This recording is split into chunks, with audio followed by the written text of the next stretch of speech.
أعوذ بالله من الشيطان الرجيم بسم الله الرحمن الرحیم. ډیر ستونزم ستاسو ټیچر انجینیر کلیمالله ډایرکټر برایټ فیوچر انسټیټیوټ بټخیله ملکند نه حاضرم ستاسو سره د اپریټینګ سیسټم د لیکچر نمبر 14 سره. اپریټینګ سیسټم کوم کې چې مونږه د فنکشن اف اپریټینګ سیسټم شروع کړو په هغه کې دا زمونږه لیکچر نمبر 14 دی جنرالي، او په دې کې مونږ ته دا خبره ډیفاین کوي نننی لیکچر کې چې کوم د اپریټینګ سیسټم نورس اف فنکشن دي یا کوم رولز دي نو هغه به مونږ په دې لیکچر کې په تفصیل سره وایو.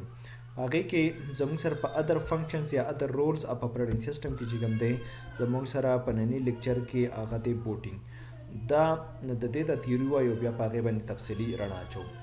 Booting, it is the first and the most important function or role of operating system that it starts the computer.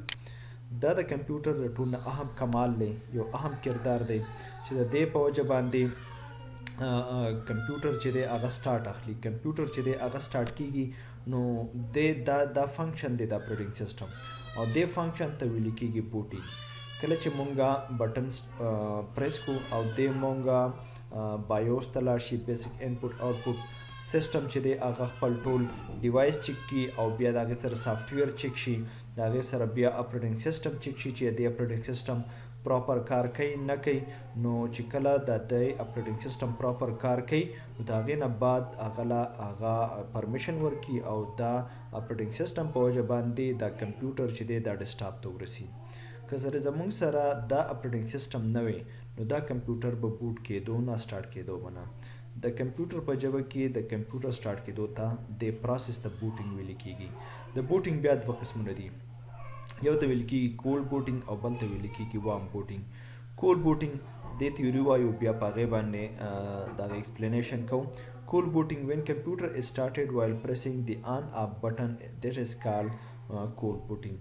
کله چې کمپیوټر چې دی هغه مونږه د آن اپ بټن نه سټارټ کوو دې ته کولډ بوټینګ ویل کېږي. دا به زه تاسو ته پریکټیکلی ښیم او دا به تاسو اوس دلته پریکټیکلی وینئ چې کولډ بوټینګ څه ته وایي او وارم بوټینګ څه ته وایي.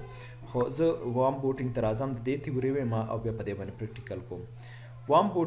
Warm booting is restarting of computer system when it is in running form. کله چې کمپیوټر په رننګ فارم کې او دې مونږه ریسټارټ کو چې کمپیوټر یو پیر بند شي او بیا په خپله باندې سټارټ شي، مونږ بټن نه پریس کړي نو دې پروسس ته ویل کېږي وارم بوټینګ. نو اوس راځو مونږه وارم بوټینګ زده کوو پریکټیکلی او د هغې نه بعد به بیا کولډ بوټینګ چې دی هغه به پریکټیکلی زده کوو. دې دپاره زه راځم دا ما آف کو، دلته رالم سټارټ بټن ته، دلته د شټ ډاون پاور بټن چې دی دا مې کلیک کړله او دلته